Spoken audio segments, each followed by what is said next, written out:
Olá, muito boa noite. Bem-vindos ao Conexão Angola, o seu programa de análise e comentário de atualidade internacional. Todo o sábado, a partir das 18 horas, aqui na TPA Notícias.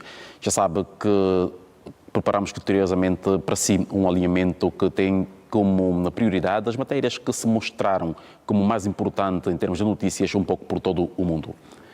E para o efeito, já sabe, contamos sempre com a participação dos nossos habituais comentadores da TPA Notícias que nos ajudam com o seu conhecimento e saber a analisar e a comentar os assuntos que se apresentaram como manchetes noticiosas pelos mais diversos canais de informação a nível do mundo e que também passaram aqui pela TPA Notícias. Vamos começar por olhar para um assunto que volta a ser manchete a nível internacional, embora não tivesse deixado de ser notícia nunca nos últimos 10 anos, que tem que ver com a situação que prevalece no leste da República Democrática do Congo, uma situação de tensão que levou a que líderes regionais e internacionais se engajassem, empenhassem diretamente no sentido de levar a paz àquela região deste vastíssimo e rico país africano. Sucede que em outubro do ano passado foi assinado um acordo de cessar-fogo que levaria à cessação total das hostilidades e também rumo a um acordo definitivo de paz que acabou por ser violado neste mês de janeiro de 2025.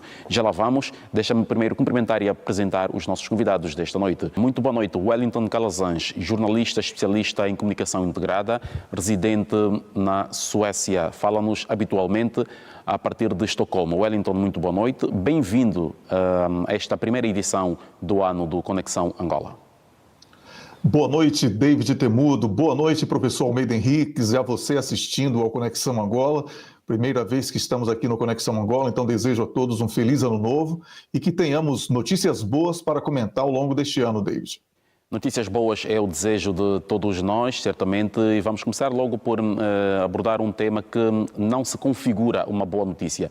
Tem que ver com a situação de tensão que prevalece no leste da República Democrática do Congo, de onde chegam relatos confirmados da violação do cessar-fogo pelo movimento 23 de março, ou M23, que violou então este acordo que vigorava desde outubro do ano passado. Angola condenou esta violação do acordo e, sobretudo, o facto do M23 ter tomado importantes cidades na região leste do Kivu Norte. Esta situação já mereceu uma condenação da comunidade internacional, o que levou a que o presidente Paul Kagame também proferisse uma conferência de imprensa esta semana, onde disse que os acordos e todo o processo negocial a que se chegou até o momento não passaram de meros encontros para fotografias. Portanto, há simplesmente desprezar os esforços da comunidade internacional, tendo mesmo apelado apenas que o governo da República Democrática do Congo deva negociar diretamente com o M23. Numa altura em que, fruto destes acontecimentos, o presidente João Lourenço também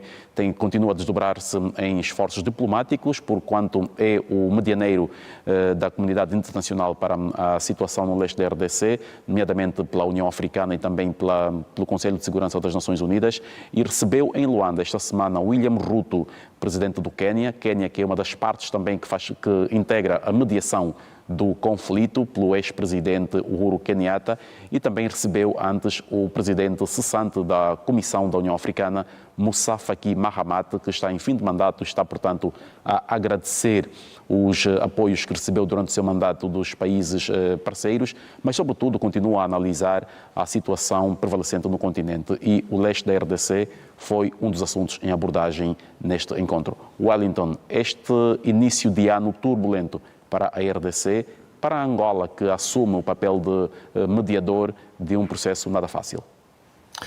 David, a situação lamentavelmente ficou agravada com esta nova retomada aí do M23, né? O movimento 23 de março, conhecido como M23, que é um grupo rebelde apoiado por Ruanda.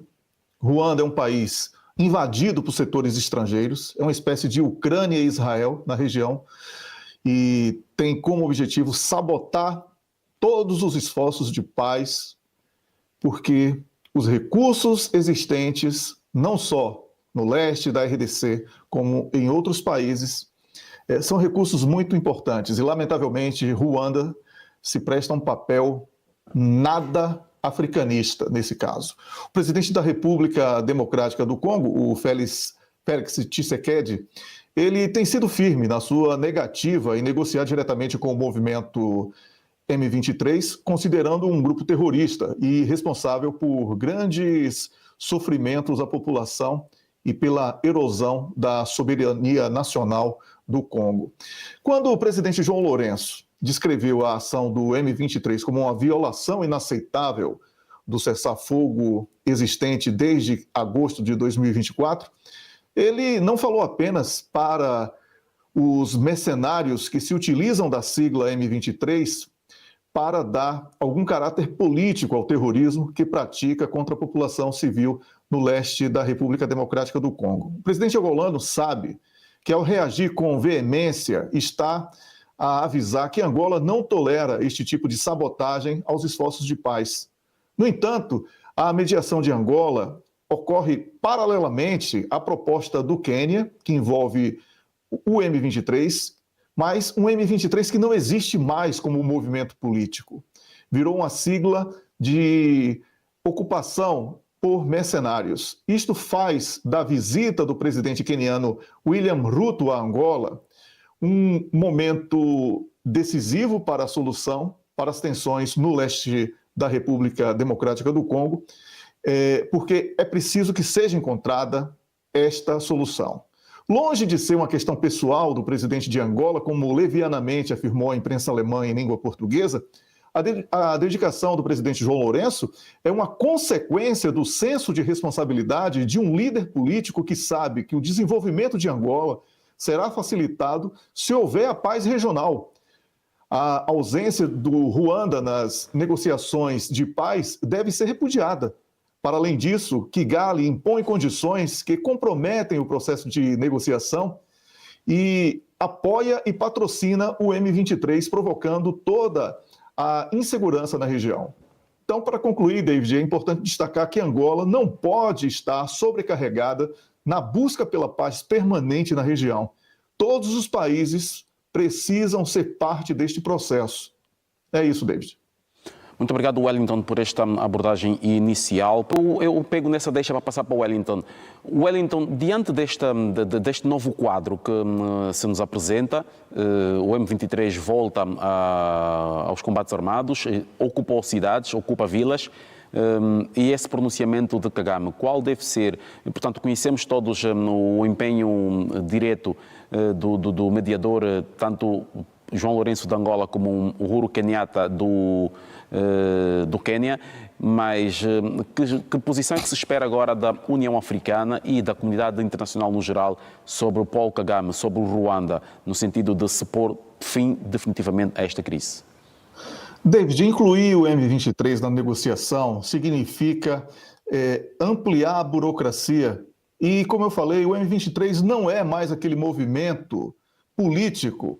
O M23 é hoje uma legenda que permite que mercenários ocupem este nome para a promoção única e exclusiva da instabilidade na região. Então, não existe mais o M23 como ele existia um dia.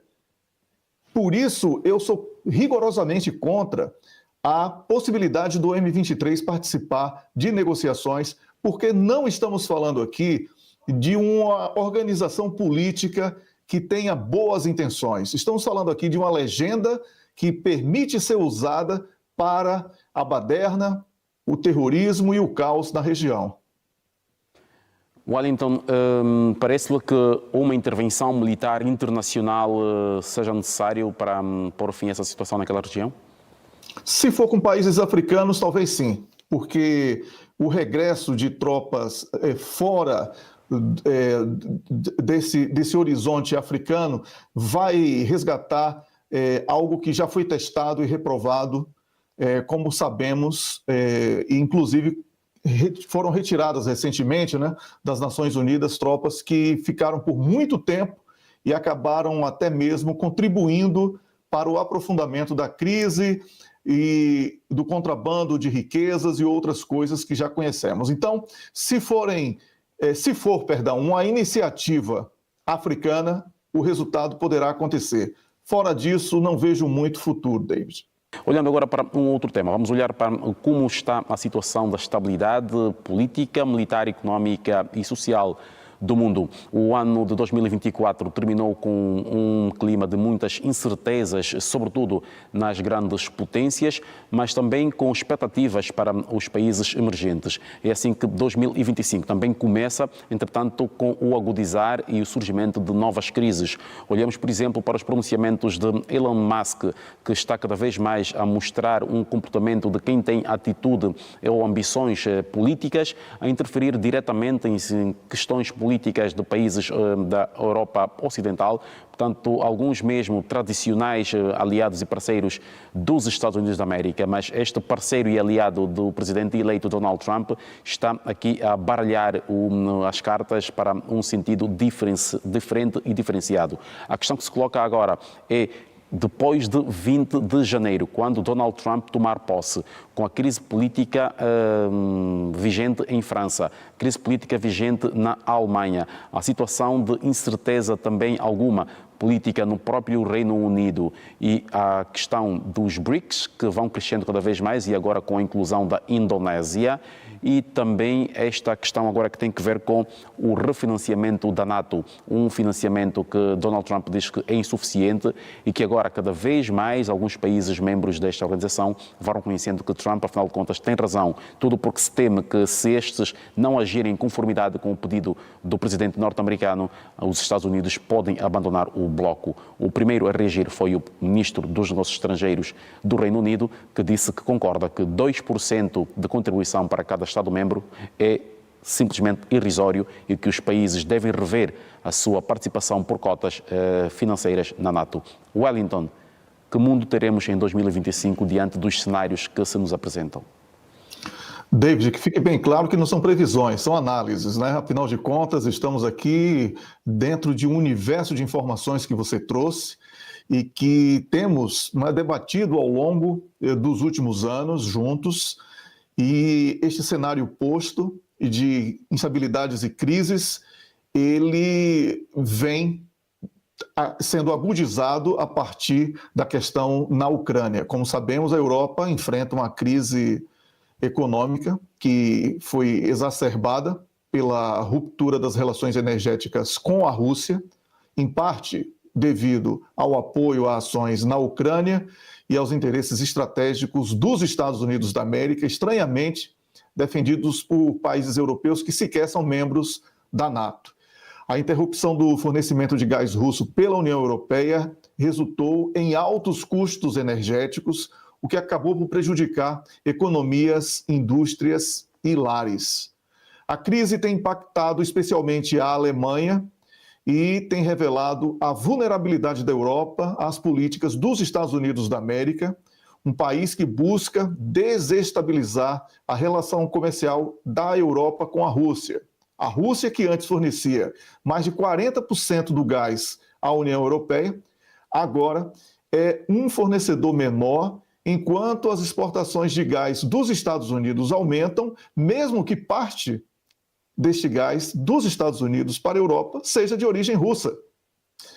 As atuais tensões políticas, elas podem levar a um maior conflito, dificuldades econômicas, tanto para a Europa como também para os Estados Unidos da América. A situação dos Estados Unidos da América da dívida interna superior a 36 trilhões de dólares, um valor impagável. A abordagem agressiva de Donald Trump, antes mesmo de assumir, com promessas de invasão ao Canadá, Groenlândia, México, tentativa de promoção de instabilidade na Venezuela, tema que também deveremos comentar em instantes, para além da situação no Médio Oriente, em que Donald Trump promete, juntamente com Israel, um ataque ao Irão. Nós temos um presidente que, antes mesmo de assumir, ele derruba as promessas de paz que fez durante a sua campanha eleitoral e que foi, assim, um fator determinante para que ele fosse eleito com a margem esmagadora, não é? Por isso, David, a perspectiva para 2025, ela é, de certa forma, pessimista, considerando que Donald Trump tem aí montado um gabinete extremamente belicoso e com um alto grau de agressividade contra países e povos, e a Europa vai restar para a sobrevivência uma aproximação ao bloco BRICS, porque esse bloco não tem a pretensão militar. Agora, uma ironia do destino, David, para devolver a palavra a você, é que nessa questão da Groenlândia, né, nós temos aí a Rússia podendo defender um país membro da NATO de uma invasão norte-americana. Então, isso realmente é um curto-circuito na cabeça de quem não acompanha atentamente a geopolítica. Obrigado, Wellington. Vamos continuar ainda a olhar para esta situação que tem que ver então com a relação entre o grande bloco ocidental, incluindo os Estados Unidos, e que vai dando alguns sinais de falta de alinhamento. Wellington, volto a si. Tivemos aqui a olhar para a questão de Elon Musk, que está em rota de colisão com a Europa, mas sobretudo com parceiros tradicionais do próprio Estados Unidos da América.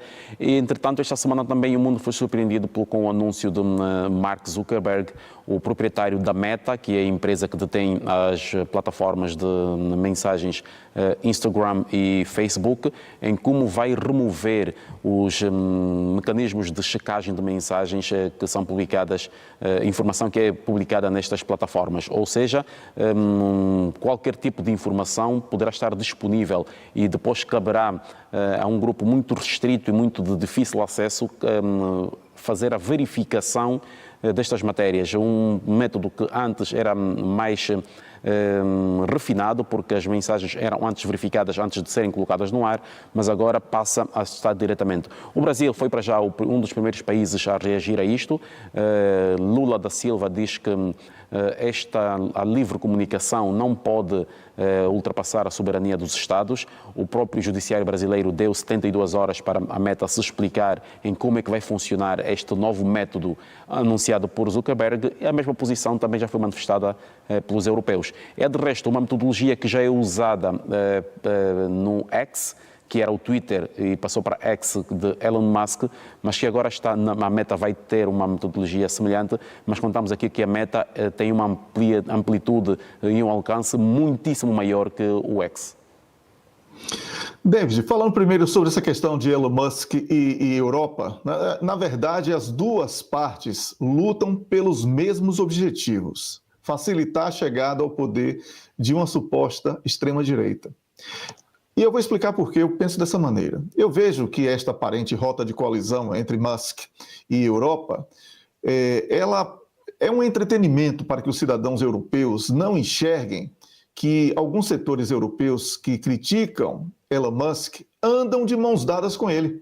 Recentemente, por exemplo, houve uma onda de críticas contra Elon Musk por ele ter apoiado o Alternative für Deutschland, o AfD da Alemanha, um partido definido como de extrema-direita. No programa TVP Info, na rede estatal da Polônia, hoje, foi sugerido que as autoridades deveriam fechar completamente o portal X durante a campanha eleitoral presidencial, o que seria uma censura em massa que não era vista sequer nos tempos comunistas. Ora, a ala política que critica Musk pela manifestação de preferência a este partido de extrema-direita é a mesma ala política que pavimentou o caminho através da adoção de políticas que levaram a economia da Alemanha, no caso alemão, neste caso específico, né, que eu citei o apoio dele ao partido AfD, que acabaram contribuindo para o crescimento desse partido, não é? Num declínio, assim, assombroso da economia. Então, com isso, não é exagero, David, afirmar que os maiores cabos eleitorais da extrema-direita não é Elon Musk porque ele fez uma manifestação de preferência. Ele pode sim influenciar, como o professor Almeida falou, porque não é o proprietário de uma rede de comunicação importante, digital, mas os próprios críticos a ele, na Europa, conduzem esta tendência do voto europeu para estes partidos chamados de extrema-direita. Então, eu não vejo aqui como uma briga entre os dois. São métodos diferentes para que a extrema-direita chegue ao poder. Bem, sobre essa questão de Mark Zuckerberg, existem duas questões que não estão sendo muito difundidas. A primeira, o Facebook, que foi o carro-chefe da Meta durante muito tempo, está num grande declínio, perdeu muitos patrocinadores, já vinha perdendo influência e praticamente entrando em desuso. E isso implica em custos fazer toda essa moderação. Então, essa forte discussão aí sobre como as plataformas de mídia social, especialmente o Facebook, lidam com a desinformação e também questões políticas, quando a empresa Meta anuncia que a moderação do Facebook, do Instagram e do WhatsApp será uma moderação menos rigorosa, não é uma situação que cause tanta surpresa, porque, como você mencionou, o próprio X do Elon Musk já faz dessa maneira. Então, o Zuckerberg, ele alega que os desafios enfrentados na identificação de contas autênticas versus as chamadas bots, né, que são contas falsas ou controladas por robôs, teriam sido os obstáculos para o sucesso das estratégias de verificação e moderação das informações difundidas, e por isso ele teria jogado a toalha. Ontem, o Mark Zuckerberg, ele admitiu em um podcast norte-americano que a CIA lê mensagens do WhatsApp. Isto pode até não ser surpresa, mas revela que neste debate há apenas uma disputa pelo controle da mentira. Assim como a política de combate às drogas sob a licença dos Estados Unidos, sob a liderança dos Estados Unidos, foi revelada como o desejo de controlar toda a linha de produção, distribuição e comercialização das drogas por agências norte-americanas. Esta questão da moderação das publicações nas redes sociais como ferramenta de combater as notícias falsas e de discurso de ódio também é uma tentativa de alguns setores de obtenção do monopólio da verdade.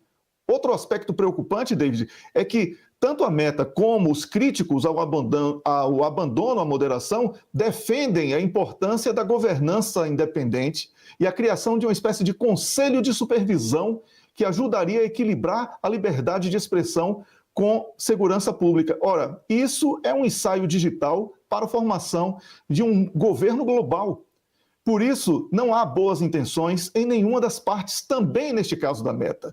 Quem vai divulgar o que é verdade ou quem é mentira nas plataformas? Quem vai julgar o que é verdade ou o que é mentira nas plataformas? Os mesmos que criticam narrativas para as guerras no Iraque, Líbia, Síria, Ucrânia, são os que estão aí dizendo que vai ser um caos na informação. Então, não há seriedade, nada disso. Eu penso que os países deveriam estar mais atentos às empresas estrangeiras que invadem as suas soberanias através das redes sociais. A minha análise, ela visa ajudar os nossos espectadores a compreenderem melhor os complexos dilemas enfrentados pelas plataformas sociais em relação à informação política e ao discurso público.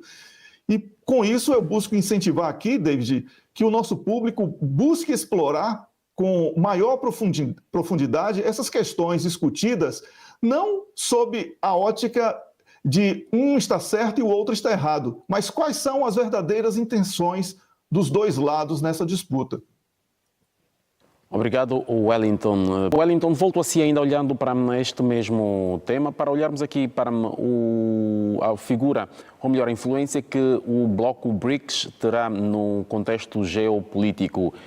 Um bloco que vai crescendo cada vez mais e atualmente está com a presidência do Brasil, que depois passa para, aliás, está com a presença do Brasil e depois vai então também absorver todos os outros interesses que se querem juntar aos BRICS. Como é que este bloco vai conviver com esta nova realidade e, sobretudo, com a administração do Donald Trump? Trump que já disse que também vai mirar nos BRICS a sua política de taxação económica. Portanto, os países que fazem parte deste bloco vão sofrer com tarifas pesadas para negociar com os Estados Unidos.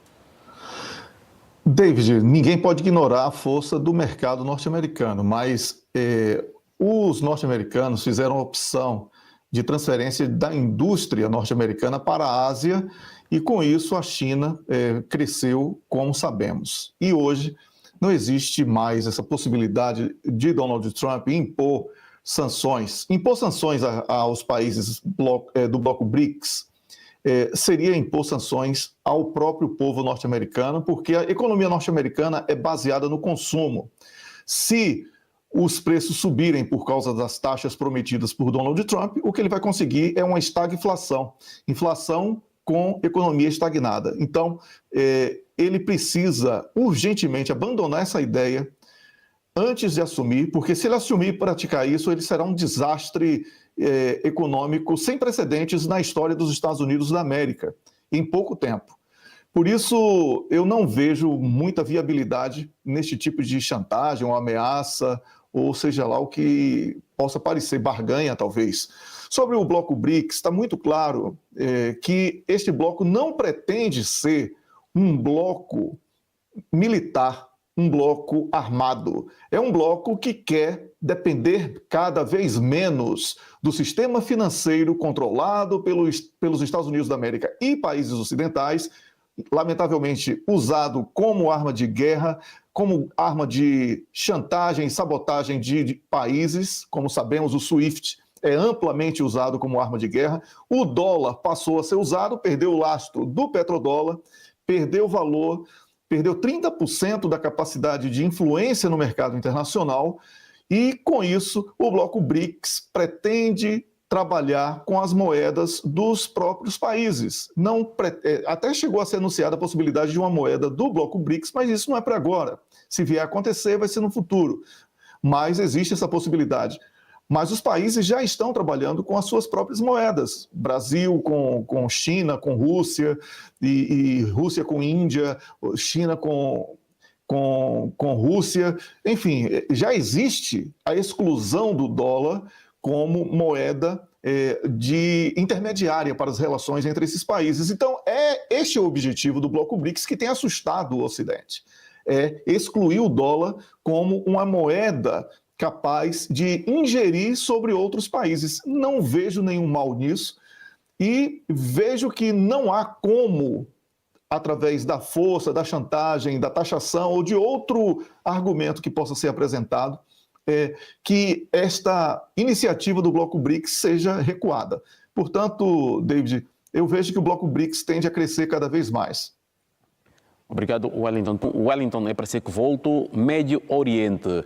O Donald Trump voltou a falar sobre o Médio Oriente, portanto, estamos aqui sempre a insistir em Donald Trump, um presidente eleito que ainda não está em funções na Casa Branca, mas que já está a abrir todo um livro sobre aquilo que são as suas políticas para o mundo com que se quer relacionar.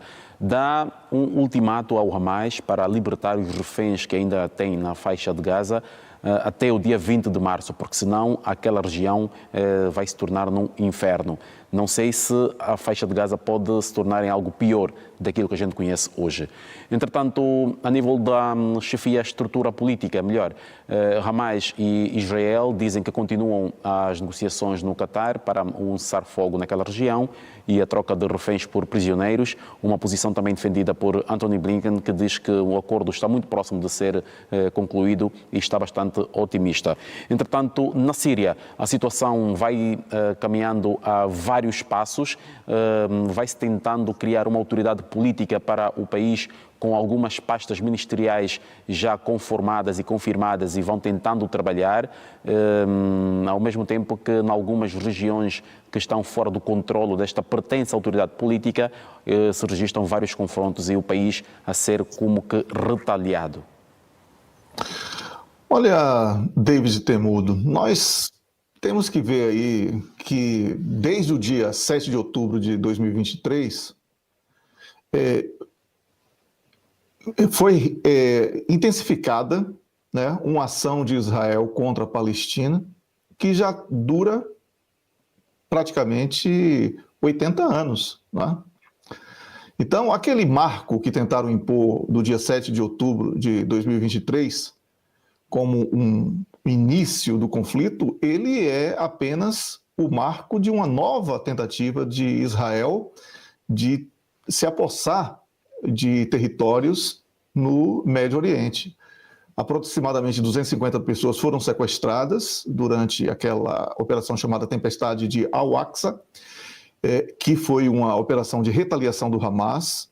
No entanto, já há provas contundentes de que boa parte das mortes provocadas ali foram mortes provocadas pelas forças de Israel contra o próprio povo, e isso foi utilizado como ferramenta de propaganda para justificar o início de toda essa operação de genocídio na Palestina.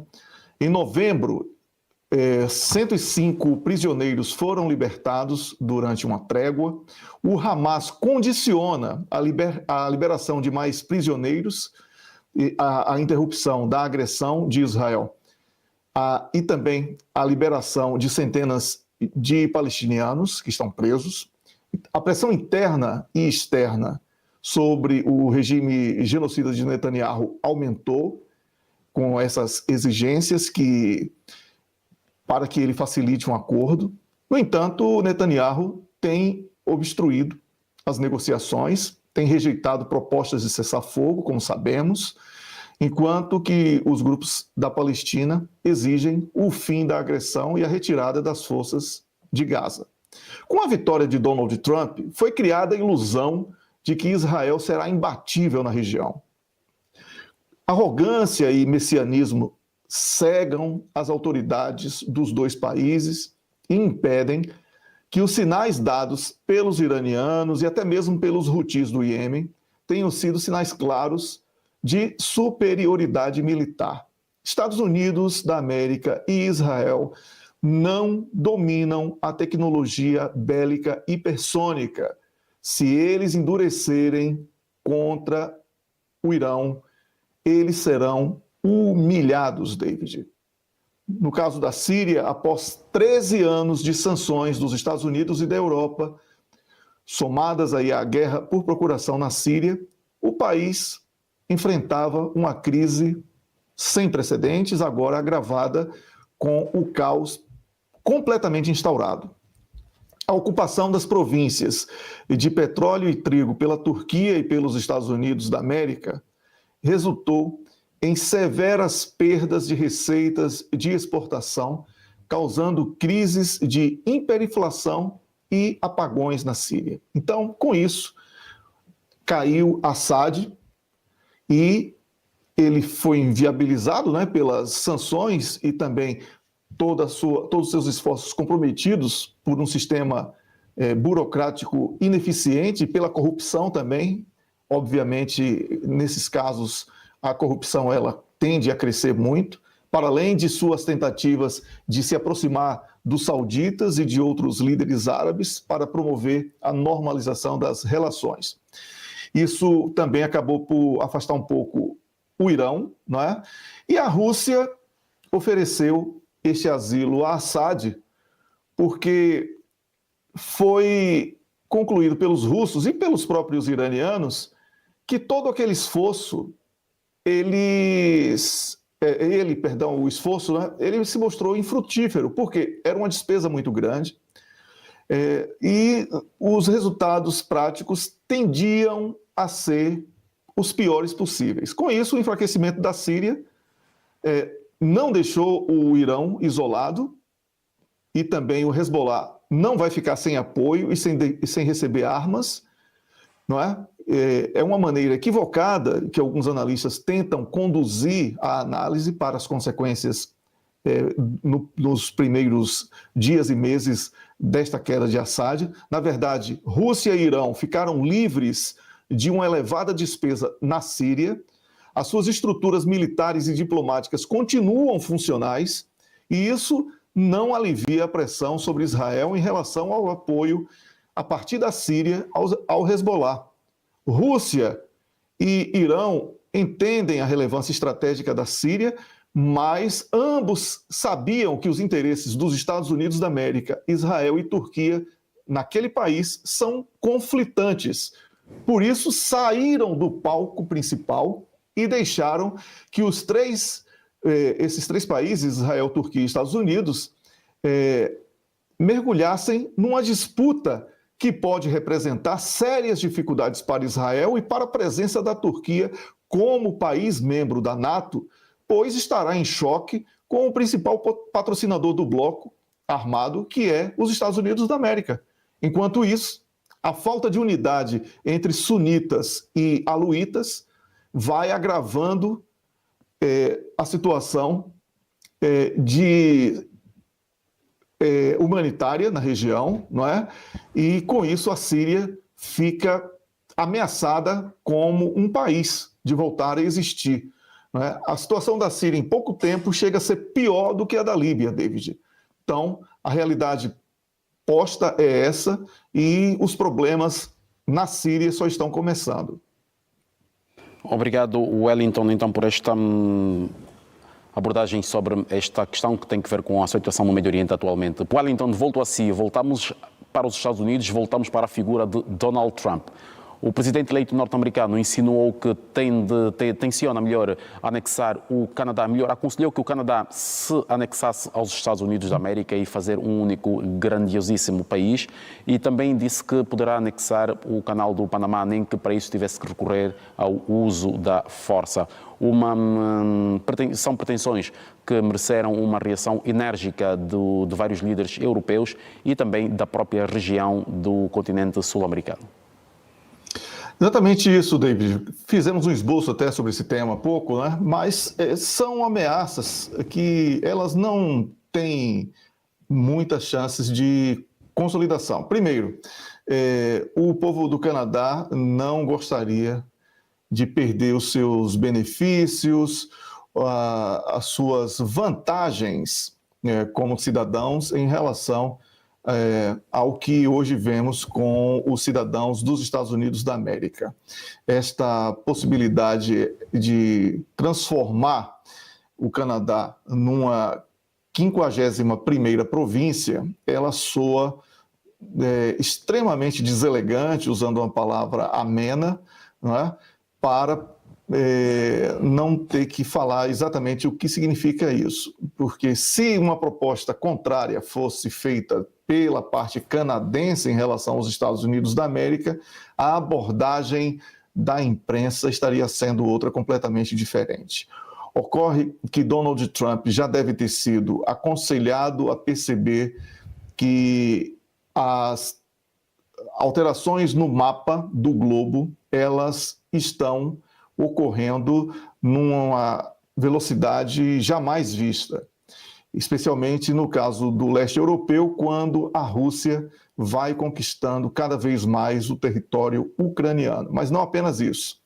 Então, diante da necessidade de ter acesso a minérios que são essenciais às novas tecnologias, Donald Trump pensa nesta possibilidade do Canadá, pensa em sufocar a força da China na América do Sul, pensa em desafiar a Rússia no Ártico através da Groenlândia.